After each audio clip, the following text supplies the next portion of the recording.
ಬಿಡು. ದಮಯಂತಿ, ದಯವಿಟ್ಟು ನನ್ನನ್ನ ಸಾಯೋದಕ್ ಬೇಡಿ. ನನ್ ಬದುಕಿರೋದ್ರಲ್ಲಿ ಅರ್ಥನೇ ಇಲ್ಲ. ದಯವಿಟ್ಟು ನನ್ನ ಮಾತು ಕೇಳಿಸ್ಕೊಳ್ಳಿ. ಮಾವ ತುಂಬಾ ಒಳ್ಳೆಯವರು. ಇವ್ರಿಗೂ ಅವಳಿಗೂ ಏನೂ ಸಂಬಂಧ ಇಲ್ಲ.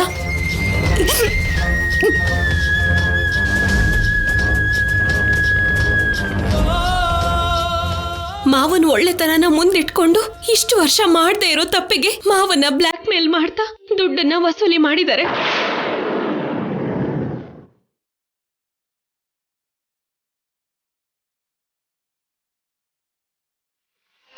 ಏನೇ ಇವಾಗಲೂ ಕೂಡ ನಿಮ್ಮ ಮಾವನ್ ಪರನೇ ವಹಿಸ್ಕೊಂಡು ಮಾತಾಡ್ತೀಯ?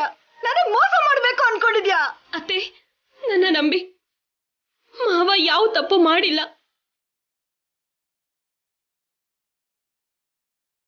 ನನ್ ಮಾತ್ ನಂಬಿ 24 ಗಂಟೆ ನನಗೆ ಟೈಮ್ ಕೊಡಿ. ನಾನು ಪ್ರೂವ್ ಮಾಡ್ತೀನಿ. ಪ್ಲೀಸ್ ಅತ್ತೆ, ಅತ್ತೆ, ಪ್ಲೀಸ್ ಅತ್ತೆ, ಪ್ಲೀಸ್ ಅತ್ತೆ.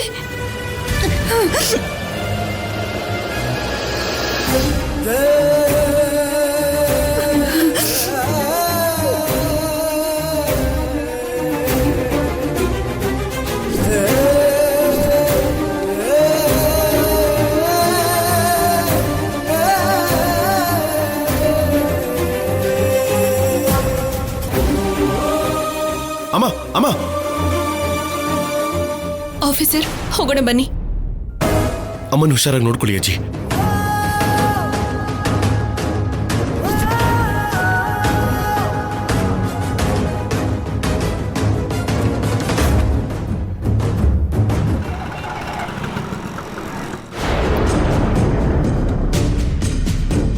ತಗೋ, ನೀನ್ ಕೇಳಿದ 20 ಲಕ್ಷ.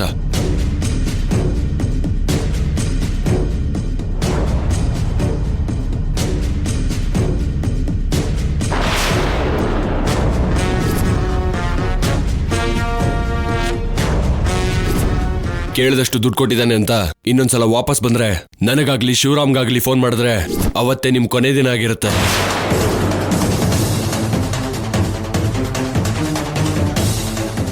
ಹೇಳಿದ್ನಲ್ಲ, ದುಡ್ಡು ಅದರಲ್ಲಿ ಇಟ್ಕೊಂಡ್ ಬಂದಿದ್ದೆ. ಮಧ್ಯದಲ್ಲಿ ಬರ್ತಾ ಏನೋ ಆಗಿದೆ.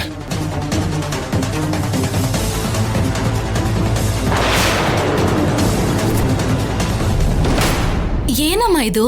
ದುಡ್ಡು ತಗೊಂಡ್ ಬಂದು ನಮ್ ದಾರಿ ನಾವ್ ನೋಡ್ಕೊಳ್ಳೋಣ ಅನ್ಕೊಂಡ್ರೆ ಹೀಗೆಲ್ಲ ನಡೀತಲ್ಲ. ನಂಗೂ ಅದೇ ಅರ್ಥ ಆಗ್ತಾ ಇಲ್ಲಮ್ಮ. ಇಲ್ಲಿವರೆಗೂ ನಾವಿದ್ರ ಬಗ್ಗೆ ಯೋಚನೆನೇ ಮಾಡಿರ್ಲಿಲ್ಲ. ಏನೋ ಅವ್ರ ಪುಣ್ಯ ಅಂತ ಕೇಳಿದೆ. ಆ ಅಜಯ್ ಅವರು ತಗೊಂಡ್ ಬರ್ತೀನಿ ಅಂದ್ರು. ಈಗ ನಮ್ ಕೆಲ್ಸ ಮುಗಿಯತ್ತೆ, ಎಲ್ಲಾದ್ರೂ ದೂರ ಹೋಗಿ ಆರಾಮಾಗಿ ಜೀವನ ಮಾಡೋಣ ಅಂತ ಅನ್ಕೊಂಡೆ. ಆದ್ರೆ ಹೀಗಾಗ್ಬಿಡ್ತಲ್ಲ.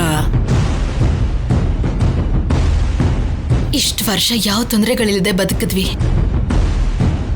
ಬೇಕಾದಾಗ ಅಜಯೋ ಶಿವರಾಮೋ ಯಾರಾದ್ರೂ ದುಡ್ಡು ತಗೊಂಡ್ ಬಂದ್ ಕೊಡ್ತಿದ್ರು. ಇವಾಗ ಅಷ್ಟು ದುಡ್ಡನ್ನೆಲ್ಲ ತಗೊಂಡು ಬೇರೆ ಊರಿಗೆ ಹೋಗಿ ಹೊಸದಾಗಿ ಜೀವನ ಶುರು ಮಾಡೋಣ ಅನ್ಕೊಂಡ್ರೆ ನಮ್ ಕರ್ಮ ಹೀಗಾಯ್ತಲ್ಲ. ಅಮ್ಮ, ಆ ಅಜಯ್ ನಿಜವಾಗ್ಲೂ ದುಡ್ಡು ತಗೊಂಡ್ ಬರ್ತಾರೆ ಅಂತೀಯಾ? ನಿಜವಾಗ್ಲೂ ಅವ್ರ ದುಡ್ಡು ತಗೊಂಡ್ ಬರ್ತಾರೆ ಅಂತೀಯಾ? ದುಡ್ಡು ತಗೊಂಡ್ ಬರ್ತಿರ್ಬೇಕಾದ್ರೆ ಅವ್ರಿಗೆ ಗೊತ್ತಿಲ್ದೆ ಆ ದುಡ್ಡು ಎಲ್ಲ ಹೋಗಿರತ್ತೆ. ಇಲ್ಲಮ್ಮ, ಆ ಅಜಯ್ ಅವ್ರ ವರ್ತನೆ ನೋಡ್ತಿದ್ರೆ ದುಡ್ಡು ತಗೊಂಡ್ ಬರ್ತಾರೆ ಅಂತ ಅನ್ಕೊಂಡಿದ್ದೆ. ತಗೊಂಡ್ ಬಂದಿರೋ ದುಡ್ಡು ಏನಾಗತ್ತಮ್ಮ? ಮಾಯ ಆಗೋಗತ್ತಾ?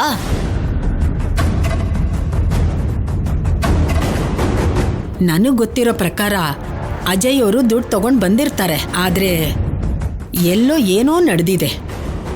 ಅದೇನ್ ನಡೆದಿದೆ ಅಂತ ಅರ್ಥ ಆಗ್ತಿಲ್ಲ.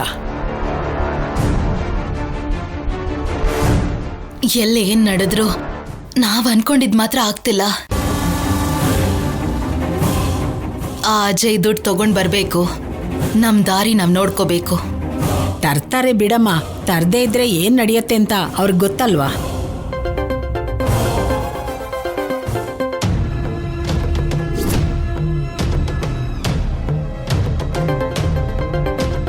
ಅಮ್ಮ, ಸಿದ್ದು ಅವ್ರು ಫೋನ್ ಮಾಡ್ತಿದ್ದಾರೆ. ಸ್ಪೀಕರ್ ಆನ್ ಮಾಡು.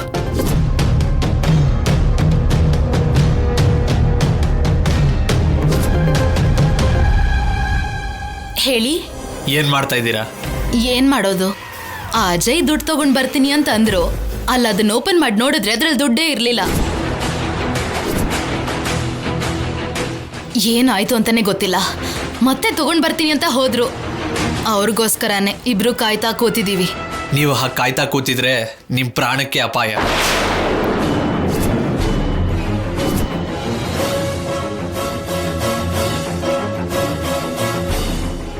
ಏನದು? ನಿಮ್ ವಿಷಯ ಮನೇಲಿ ಗೊತ್ತಾಗೋಯ್ತು.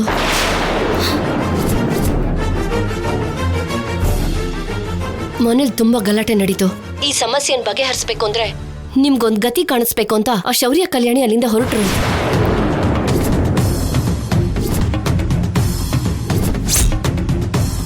ಅಯ್ಯೋ, ಅವರಿಬ್ರು ಬಂದ್ಬಿಟ್ರೆ ನಮ್ಮ ಪರಿಸ್ಥಿತಿ ಏನಾಗುತ್ತೆ?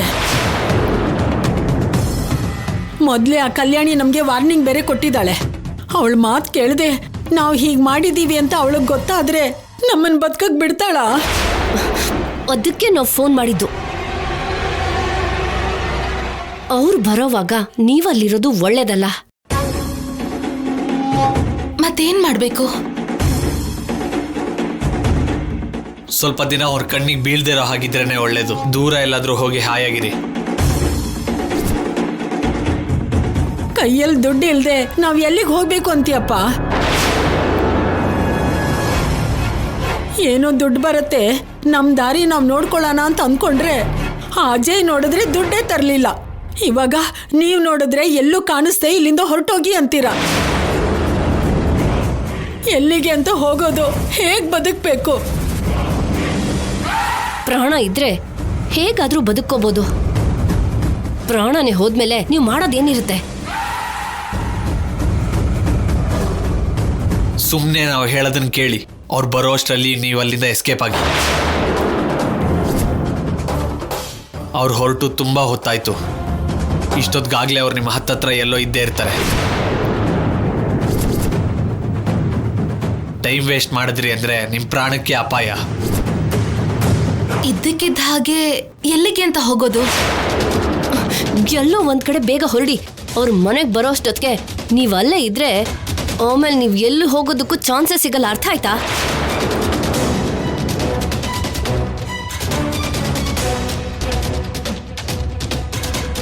ನೀವು ಎಲ್ಲೇ ಇದ್ರು ನನಗೆ ಫೋನ್ ಮಾಡಿ ಸಾಕು. ಆ ಮನೇಲಿ ಇರೋದು ಮಾತ್ರ ನಿಮ್ಗೆ ಯಾವುದೇ ಕಾರಣಕ್ಕೂ ಸೇಫ್ ಅಲ್ಲ. ಬೇಗ ಅಲ್ಲಿಂದ ಹೊರಡಿ. ಹೊರಟಿಲ್ಲ ಅಂದ್ರೆ ಅದಾದ್ಮೇಲೆ ನಿಮ್ಮಿಷ್ಟ.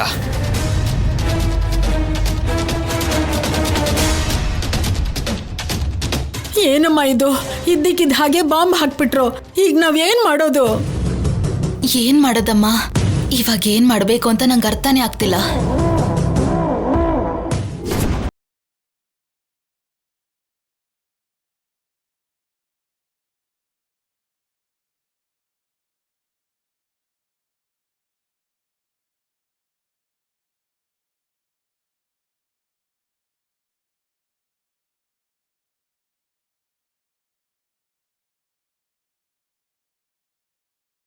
ಚೆನ್ನಾಗಿ ಬದುಕಬೇಕು ಅನ್ಕೊಂಡ್ರೆ ಹೀಗಾಗೋಯ್ತಲ್ಲ.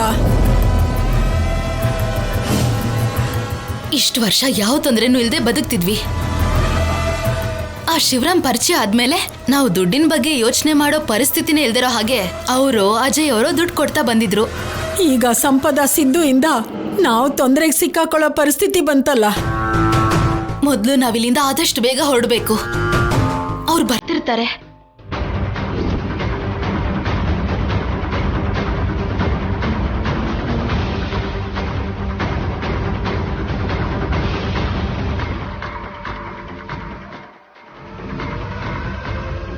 ಅವ್ರ ಬಗ್ಗೆ ಗೊತ್ತಾಗಿದ್ದೆ ನಾನು ಈ ಕೆಲಸ ಮಾಡಿದ್ರೆ ಚೆನ್ನಾಗಿರ್ತಾ ಇತ್ತು. ಆದ್ರೆ ಅತ್ತೆ ಬಗ್ಗೆ ತಲೆಯಲ್ಲಿ ಇಟ್ಕೊಂಡು ಆ ಕೆಲಸ ಮಾಡಕ್ಕಾಗ್ಲಿಲ್ಲ. ನಡೆದಿದ್ದೇನೋ ನಡೆದು ಹೋಯ್ತು. ಇವತ್ತಂತೂ ಅವ್ರನ್ನ ಸುಮ್ಮನೆ ಬಿಡಬಾರ್ದು. ಅವ್ರ ಬಾಯಿಂದನೇ ಮಾವಂದೇನು ತಪ್ಪಿಲ್ಲ ಅಂತ ಹೇಳಿಸ್ಬೇಕು. ಇಲ್ಲ ಅಂದ್ರೆ ಅತ್ತೆ ಮತ್ತೆ ಸೂಸೈಡ್ ಮಾಡ್ಕೊಳ್ಳಲ್ಲ ಅಂತ ಏನ್ ಗ್ಯಾರಂಟಿ ಇದೆ? ಬಾಮ್ಮ ಹೋಗೋಣ. ನನ್ ಮಾತ್ ಕೇಳು ಬಾಮ್ಮ. ಇಲ್ಲಿದ್ರೆ ತುಂಬಾ ತೊಂದರೆ ಆಗುತ್ತೆ. ಬಾ.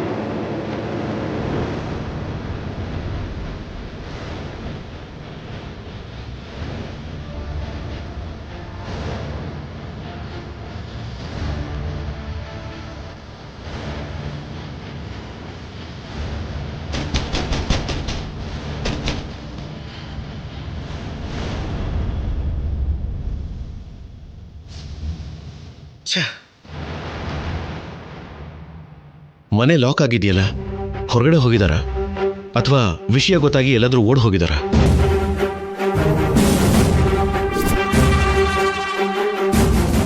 ಕಲ್ಯಾಣಿ, ಅವ್ರನ್ನ ಕೇಳೋಣ ಬಾ. Excuse me. ನಿಮಿಷ, ಈ ಮನೇಲಿರೋರೆಲ್ಲಿ? ಅವ್ರಾಗ್ಲೇ ಬ್ಯಾಗ್ ಎಲ್ಲ ತಗೊಂಡು ಹೊರಟೋದ್ರು. ಎಲ್ಲಿಗೆ ಅಂತ ಕೇಳಿದ್ರೆ ಮನೆ ಖಾಲಿ ಮಾಡಿ ಹೋಗ್ತಾ ಇದೀವಿ ಅಂತ ಹೇಳಿದ್ರಮ್ಮ.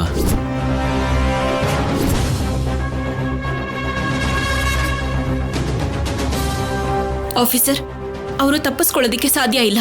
ಅತ್ತೆನ ಕಾಪಾಡ್ಕೊಳ್ಳೋದಿಕ್ಕೆ ಅವ್ರು ನಮ್ಮ ಕೈಗೆ ಸಿಗ್ಲೇಬೇಕು.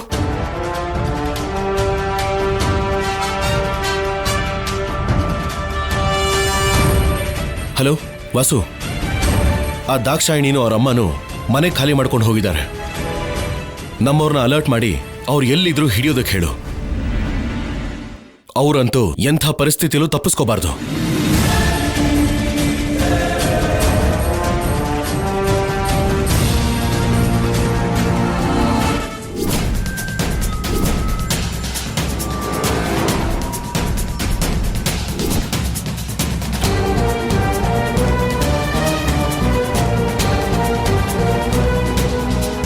ಏನಪ್ಪ ಅದು ನಿನ್ ಗೋಳು? ಸ್ವಲ್ಪ ಬೇಗ ಹೋಗು.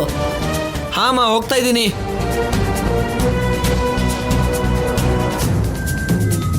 ನಮ್ಗೊಂದು ಅರ್ಜೆಂಟ್ ಕೆಲಸ ಇದೆ, ನೀವು ಸ್ವಲ್ಪ ಫಾಸ್ಟಾಗಿ ಹೋಗಿ.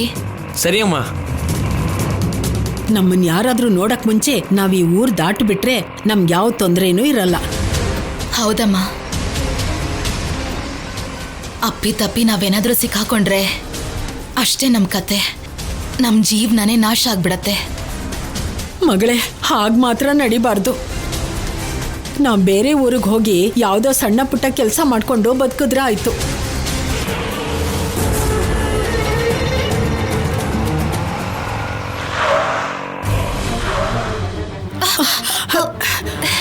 ಏನಪ್ಪ ನಿನ್ ಗೋಳು?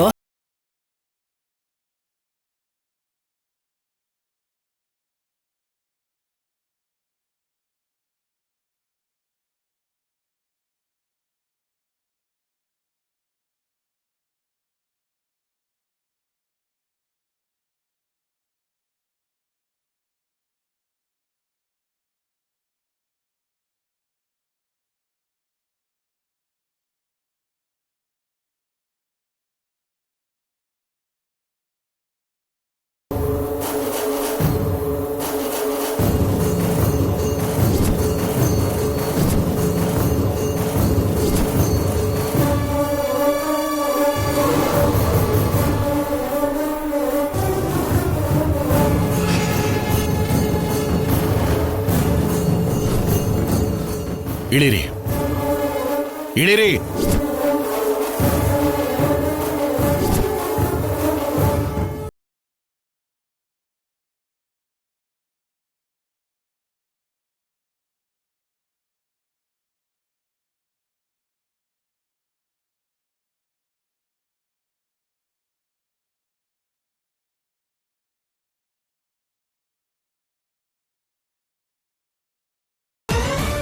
ನೀವು ಮನೆ ಬಿಡೋ ಅಷ್ಟು ಈಸಿಯಾಗಿ ಊರ್ ಬಿಟ್ಟು ಹೋಗೋದು ಈಸಿ ಅನ್ಕೊಂಡಿದ್ದೀರಾ?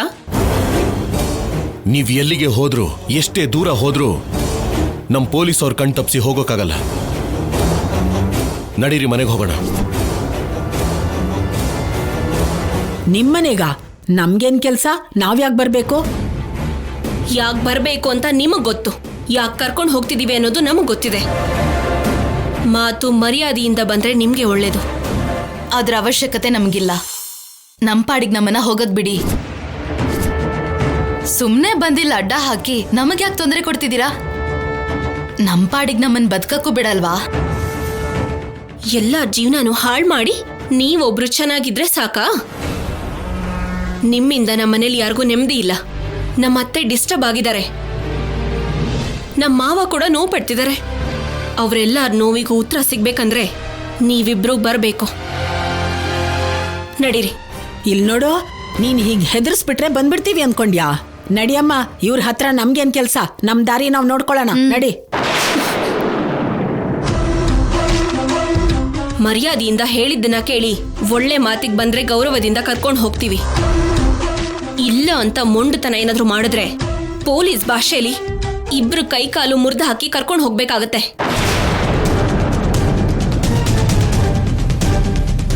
ಹೇಗ್ ಬರ್ತಿರೋ ನೀವೇ ಡಿಸೈಡ್ ಮಾಡಿ.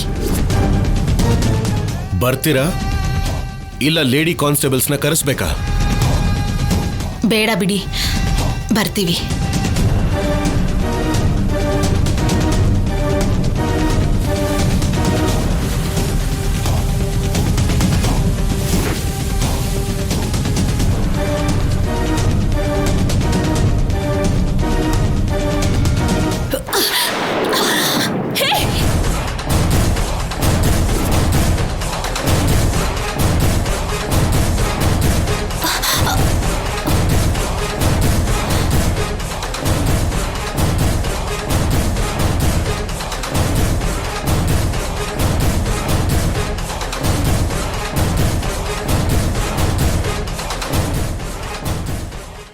ಆಫೀಸರ್, ನಿಜನ ನಿರೂಪಿಸೋದಕ್ಕೆ ದಾಕ್ಷಾಯಿಣಿ ಒಬ್ಳಿದ್ರೆ ಸಾಕು.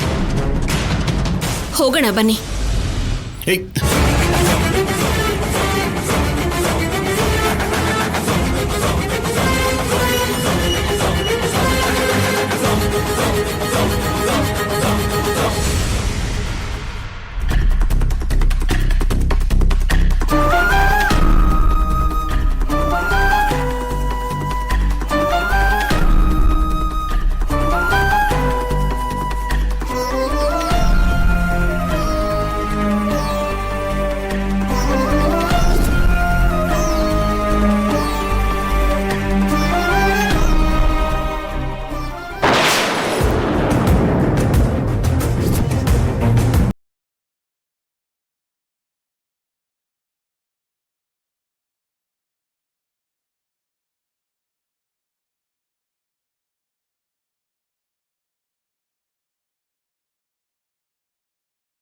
ಅತ್ತೆ, ನಿಮ್ಮ ಅನುಮಾನ ಇಲ್ಲೇ ಇದೆ. ಮಾವ ತಪ್ಪು ಮಾಡಿದ್ದಾರೆ ಅಂತ ನೀವ್ ಅನ್ಕೊಳ್ತಿದ್ದೀರಾ ಅಲ್ಲ? ನಿಜ ಏನು ಅಂತ ಇವಳೇ ಹೇಳ್ತಾಳೆ, ಕೇಳಿಸ್ಕೊಳ್ಳಿ.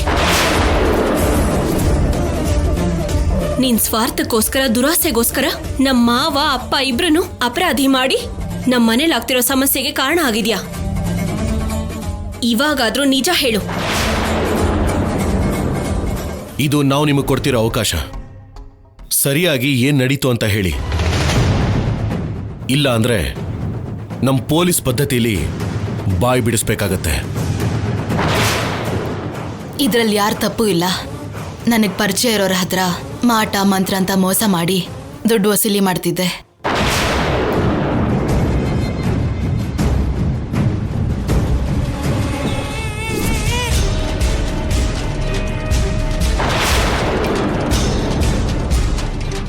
ಆಗ ನನಗೆ ಶಿವರಾಮ್ ಅವರು ಪರಿಚಯ ಆದ್ರು. ಆ ಪರಿಚಯನ ಅಡ್ಡ ಇಟ್ಕೊಂಡು ಅವರು ಮತ್ತೆ ನನ್ನ ಮಧ್ಯೆ ತಪ್ಪು ನಡೆದಿದೆ ಅಂತ ಎಲ್ರಿಗೂ ಹೇಳ್ತೀನಿ ಅಂತ ಹೆದರ್ಸಿ ಇಷ್ಟು ವರ್ಷ ದುಡ್ಡು ಇಸ್ಕೊತಿದ್ದೆ.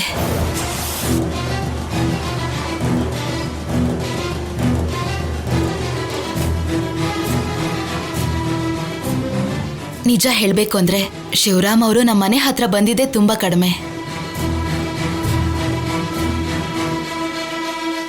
ತಂಗಿ ಸಂಸಾರ ಚೆನ್ನಾಗಿರ್ಬೇಕು, ಅವ್ರಿಗೆ ತೊಂದರೆ ಕೊಡಬೇಡ ಅಂತ ಅಜಯ್ ಅವರೇ ನಮಗ್ ದುಡ್ಡು ಕೊಡ್ತಾ ಇದ್ರು.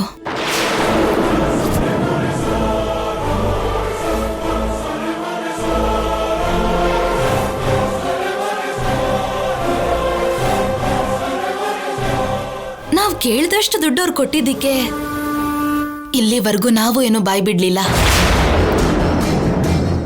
ಆದ್ರೆ ಇತ್ತೀಚೆಗೆ ಪರಿಚಯ ಆದ ಸಿದ್ದು ಮತ್ತೆ ಸಂಪದ ನಮಗ್ ತಪ್ಪದಾರಿ ತೋರಿಸಿ ನಿಮ್ ಕುಟುಂಬಕ್ಕೆ ತೊಂದರೆ ಕೊಡು ಅಂತ ಹೇಳಿದ್ರು.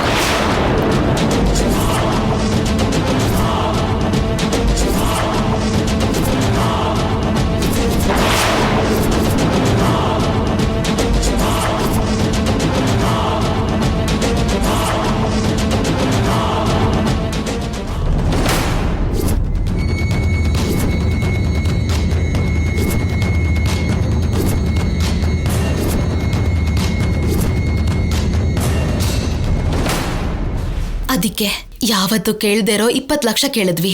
ಅದನ್ ಬಿಟ್ಟು ನನಗೂ ಶಿವರಾಮ್ ಅವ್ರಿಗೂ ಯಾವುದೇ ತರದ ಸಂಬಂಧ ಇಲ್ಲ.